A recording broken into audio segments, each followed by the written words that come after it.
교회 여러분, 우리는 내일을 알 수 없습니다. 내일이라는 시간의 개념을 우리가 알지만 내일은 우리에게 무슨 일이 일어날지, 그리고 내일, 그날은 내일 우리에게 어떤 날이 될지 그건 아무도 알지 못합니다. 아무도 내일을 예측할 수는 있겠지만 장담할 수 없습니다. 확답할 수 없습니다. 그래서 성경에서 내일이라는 시간은 오직 하나님께 속한 것으로, 하나님의 영역으로 한정해 두고 있습니다. 잠언 27장 1절에 내일 일을 자랑하지 말라, 하루 동안에 무슨 일이 날는지 내가 알 수 없음이라 했습니다. 또 마태복음 6장 34절에는 그러므로 내일 일을 위하여 염려하지 말라, 내일 일은 내일이 염려할 것이요 한날의 괴로움은 그날로 족하니라 그랬습니다. 내일을 자랑도 하지 말고 내일을 염려도 하지 말라. 왜? 내일은 아직 우리의 시간이 아니기 때문입니다. 그러면 우리는 아무런 계획이나 준비도 없이 그냥 주어지는 대로 막 살아야 되는 건가? 그건 아니죠. 다만 사람이 성공하고 실패하는 그 분기점이 어디인지는 알아야 합니다. 잠언 18장 12절에 교만은 멸망의 선봉이요 겸손은 존귀의 길잡이니라, 이런 말씀이 있습니다. 교만한 마음은 넘어짐의 선봉이라는 것입니다. 다 넘어지게 만든다는 것입니다. 교만. 반면에 겸손은 존귀의 길잡이다, 앞잡이다, 그렇게 얘기하고 있습니다. 그러니까 한 인생의 성공과 실패의 분기점이 바로 교만이냐 겸손이냐, 여기서 나누어진다는 것이죠. 그런데 여러분 아셔야 합니다. 교만이나 겸손은 우리 성품의 문제나 우리 기질의 문제가 아닙니다. 우리는 흔히 말하죠. 그 사람은 성격이 참 교만해, 그 사람은 성격이 참 겸손해, 그렇게 말하지만 겸손이나 교만은 성품의 문제, 기질의 문제가 아닙니다. 그것은 바로 하나님과의 관계 문제인 것입니다. 하나님이 있는 사람은 겸손합니다. 하나님이 없으면 교만한 것입니다. 중심에 하나님이 계시지 않고 마치 자기가 주인인 것처럼 생각하고 행하는 것을 교만이라고 말하는 것입니다. 말하자면 내일 어떤 일이 일어날지 전혀 알 수 없음에도 불구하고 내가 마음먹고 열심히만 하면 내 마음대로 미래를 움직일 수 있다고 생각하는 것, 그게 바로 교만이라는 것이죠. 오늘 야고보 사도는 그런 사람들을 향하여 경고합니다. 들으라, 너희 중에 말하기를 오늘이나 내일이나 우리가 어떤 도시에 가서 거기서 1년을 머물며 장사하여 이익을 보리라 하는 자들아, 내일 일을 너희가 알지 못하는도다. 너희 생명이 무엇이냐? 너희는 잠깐 보이다가 없어지는 안개니라. 야고보 사도가 이 말씀을 하고 있을 당시에 유대인들은 상인으로서 이미 상당한 명성을 얻고 있었습니다. 유대인의 상술은 역사와 전통을 자랑합니다. 유대인들이 생각할 때 물건을 파는데 꼭 필요한 사람에게 그 물건을 팔았으면 그건 삼류입니다. 그런데 별로 필요하지 않은 사람에게 물건을 팔았다, 그건 이류입니다. 일류는 뭡니까? 전혀 필요치 않은 사람에게 그 물건을 파는 것입니다. 이건 인류입니다. 유대인의 상술이 이렇게 정표에 나 있습니다. 유명한 것입니다. 초대교회 당시에 유럽과 북아프리카를 중심으로 새로운 도시들이 발달하기 시작했습니다. 유대 상인들은 그런 신흥 도시들을 돌아다니면서 여행하면서 장사를 했습니다. 이 도시에서 물건을 가져다가 다른 도시에 가서 팝니다. 그리고 그 도시에서 물건을 또 다른 도시로 가서 팔면서 이익을 남겼습니다. 당시는 교통이 발달하지 않았던 때이기 때문에 원거리 여행이나 항해에는 굉장히 큰 위험이 따랐습니다. 그러나 그 위험을 감수하고 그 장사를 했을 때 막대한 부를 얻게 되는 것입니다. 그렇게 해서 돈을 막 번 사람들이 고향으로 다시 귀향을 해서 보따리를 풀어놓고 그동안 있었던 일들을 막 늘어놓기 시작했을 것입니다. 자랑했을 것입니다. 교회 안에서도 그런 일이 있었고, 그런 소문을 듣고 그런 무용담 같은 이야기를 듣고 성도들 마음속에 나도 그냥 그렇게 장사를 해볼까? 오늘은 이 도시에서 내일은 저 도시로 가서 내가 한번 장사를 해볼까? 이런 생각들을 가진 성도들이 있었습니다. 그들을 향하여 사도 바울은 들으라 하고 말하고 있는 것입니다. 책망합니다. 물론 사도 야고보가 책망하는 것은 장사를 하거나 이익을 취하는 것이 아닙니다.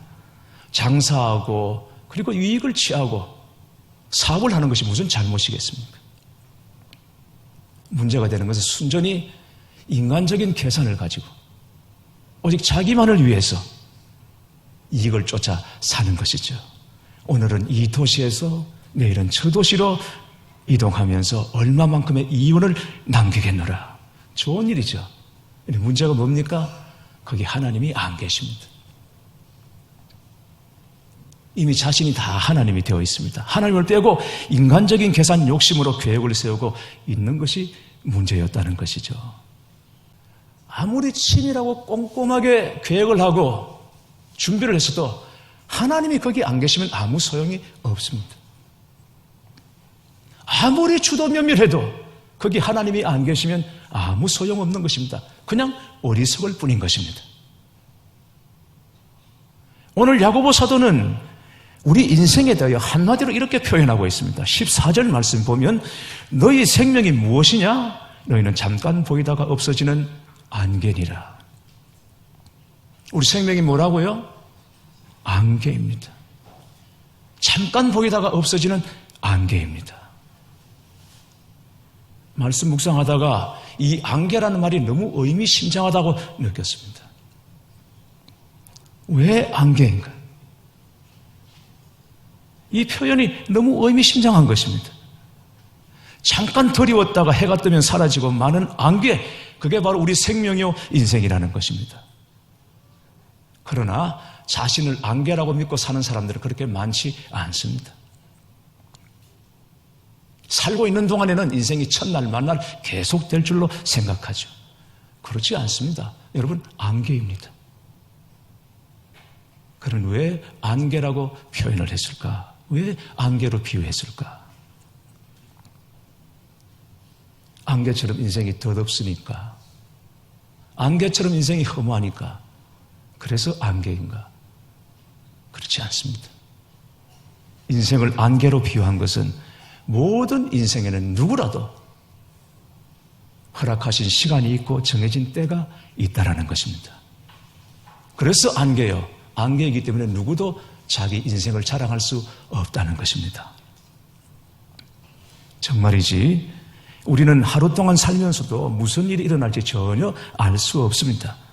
갑자기 뜻하지 않은 일이 생기기도 합니다. 그리고 계획에 차질이 생기기도 합니다. 중요한 약속 어길 수밖에 없는 일들도 생깁니다. 세상이 두 쪽 나도 해야 하는 일이지만 어쩔 수 없이 포기할 수밖에 없는 일들도 생깁니다. 그래서 전도서 기자는 이렇게 말했습니다. 내가 다시 해 아래에서 보니 빠른 경주자들이라고 선착하는 것이 아니며 용사들이라고 전쟁에서 승리하는 것이 아니며 지혜자들이라고 음식물을 얻는 것도 아니며 명철자들이라고 재물을 얻는 것도 아니며 지식인들이라고 은총을 입는 것이 아니니 이는 시기와 기회는 그들 모두에게 임함이니라. 여러분 놀랍죠? 너무나 분명하죠? 너무나 정확하죠? 솔로몬이 너무 정확하게 본 것입니다. 너무 정확하게 간파해낸 것입니다. 빠른 경주자들이라고 결승점에 먼저 도착해 있는 것이 아니더라는 것입니다. 느린 사람이, 때로는 다리를 저는 사람이 나중에 가보니까 먼저 가 있을 수도 있습니다. 용사들이라고 전쟁에서 반드시 승리하는 것이 아닙니다.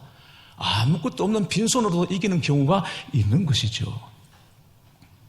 지혜자들이라고 음식물을 더 많이 얻는 것도 아니고 명철자라고 재물을 더 얻는 것도 아니며 지식인들이라고 더 큰 은총을 입는 것도 아니더라는 것입니다. 전혀 알 수 없는 일들이 일어나는 것입니다. 그래서 누구도 자기 인생을 자랑할 수 없고 장담할 수 없는 것입니다. 그런 중에 확실한 것 한 가지는, 유일한 것 한 가지는 오직 하나님 한 분뿐이십니다. 살아계신 하나님 한 분만이 오직 확실하십니다. 정확한 것입니다.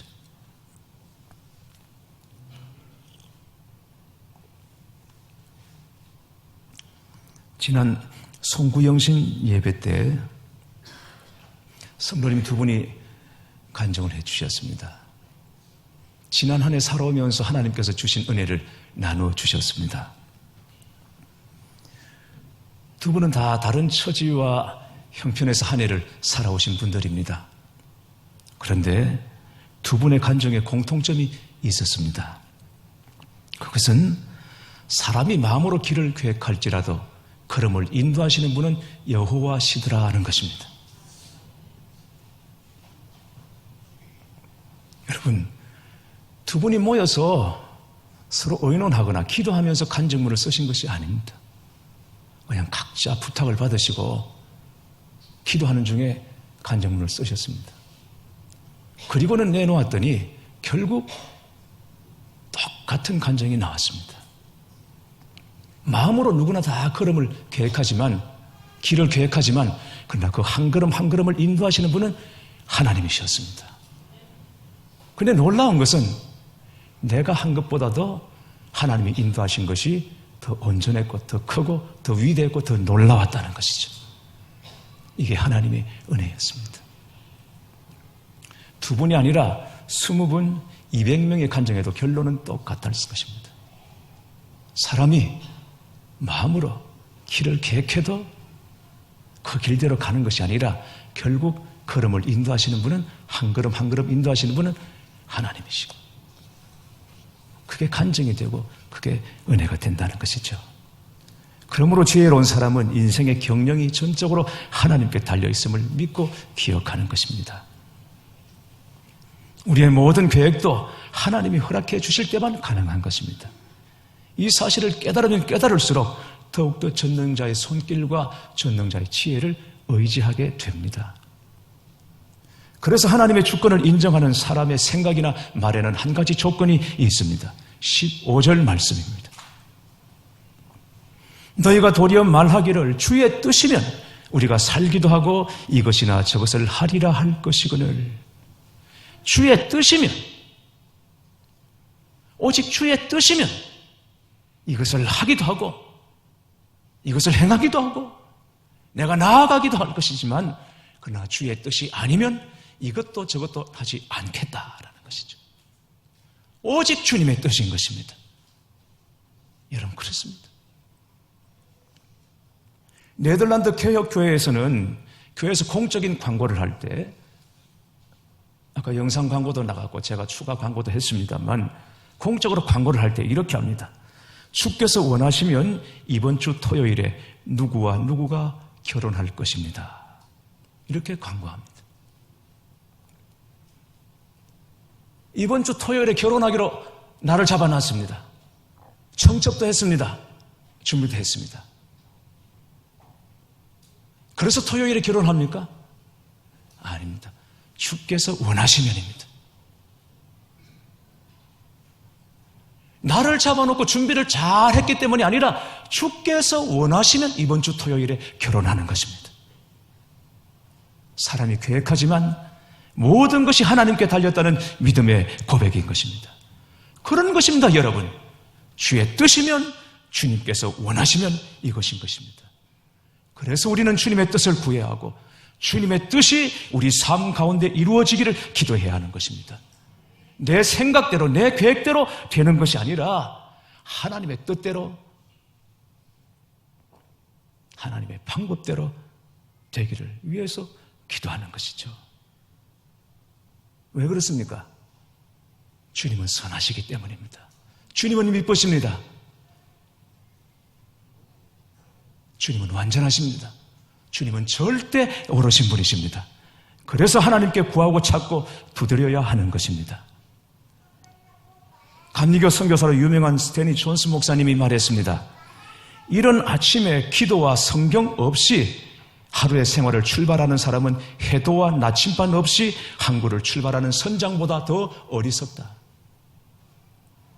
아침에 기도 없이 말씀 없이 하루를 시작하는 사람은 나침반도 없고 해도도 없고 그냥 배를 몰고 원양으로 나가는 선장보다 어리석다는 것이죠.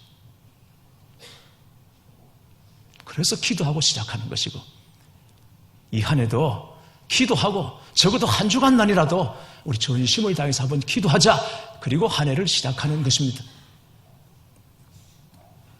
사도 바울은 빌립보서 4장 13절에 이렇게 말씀합니다. 내게 능력 주시는 자 안에서 내가 모든 것을 할 수 있느니라. 자기가 원하면 뭐든지 할 수 있다 말하지 않았습니다. 능력 주시는 자 안에서 내가 모든 것을 할 수 있다. 당신은 할 수 있다. 당신 정도 능력이면 뭐가 걱정이냐. 그래도 하나님이 함께 하시지 않으면 아무것도 못합니다. 너는 아무것도 못한다. 네가 뭘 하냐. 주제 파악을 해라. 그래도 주님이 함께 하시면 할 수 있는 것입니다. 이 믿음 안에서 사도 바울은 궁핍에도 부여에도 처하면서 일체에 자족하는 비결을 배웠던 것입니다. 우리 안에도 이 믿음이 있게 되기를 주님의 이름으로 축원합니다. 성경 시편 7편을 한번 펴보십시오. 시편 7편 말씀.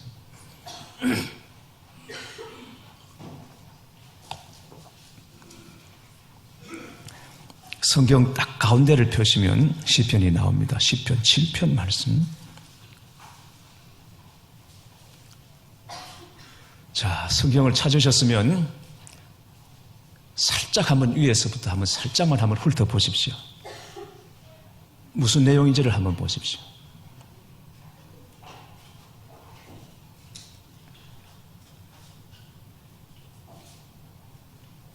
자, 거기까지. 성경 시편 7편은 다윗의 기도입니다.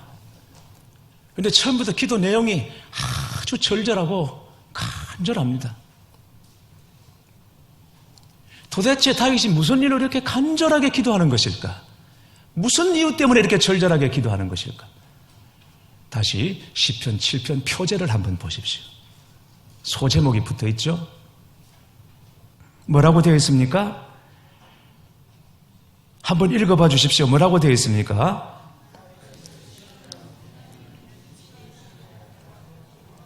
그렇습니다. 다윗의 시가연 베냐민인 구시의 말에 따라 여호와께 드린 노래.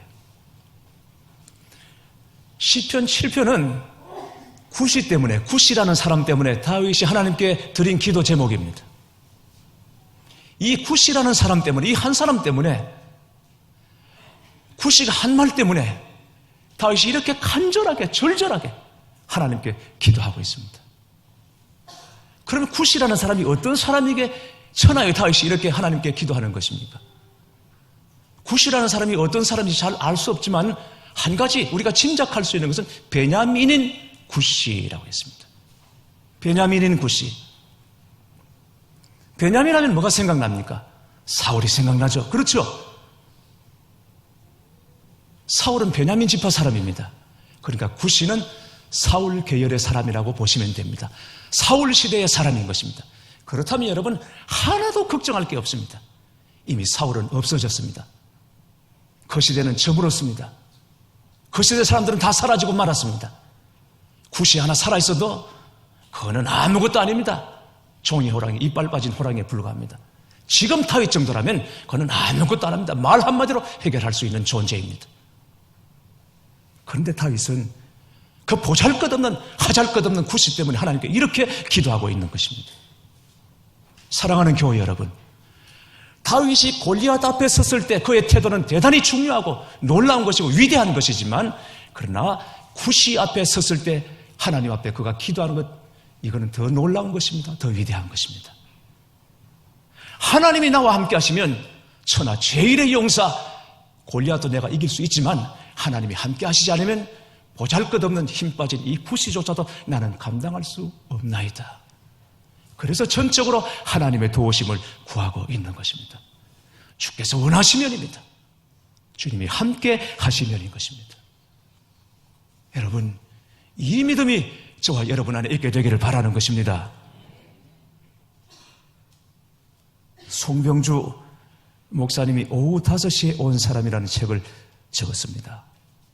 거기 이런 이야기가 나옵니다. 송 목사님이 한 번은 전문인 선교 모임에 간 적이 있다고 합니다. 거기 의사, 공학 박사, 교수, 다양한 이력을 가진 분들이 각자 전공을 가지고 와서 현지에서 어떻게 우리 전공을 살려 선교할 수 있을 것인가, 이 전략을 짜는 모임이었습니다. 여러 말들을 들으면서 굉장히 도전받았다고 합니다. 그런데 거의 마지막에 수더분한 외모의 한 젊은 선교사가 어눌하게 말했습니다. 이 자리에 제가 나설 자리가 아니라는 생각 때문에 계속 고민했습니다. 저는 대학도 나오지 못한 소위 공돌이입니다. 전략 같은 것보다는 평생 닦고 조이고 기름치자, 이 구호 하나만 붙들고 기름땀을 흘리며 살아왔습니다. 선교를 위해 내가 할 수 있는 일이 무엇일까 생각하다가 깨달았습니다. 공산권이든 이슬람권이든 십자 드라이버와 먼키 스패너가 안 들어간 나라는 없더라고요. 그래서 저는 결단했습니다. 하나님, 십자 드라이버와 먼키 스패너 뒤에 십자가 품고 어디든 들어가겠습니다. 그래서 그들의 영혼을 닦고 조이고 기름치며 섬기겠습니다. 제가 또 잘하는 게 청소하고 밥하는 거거든요. 어디든 가서 걸레질하고 밥해주면서 그들을 열심히 사랑하겠습니다. 이렇게 부족한 저를 하나님께서 써주시도록 기도해 주시기 바랍니다.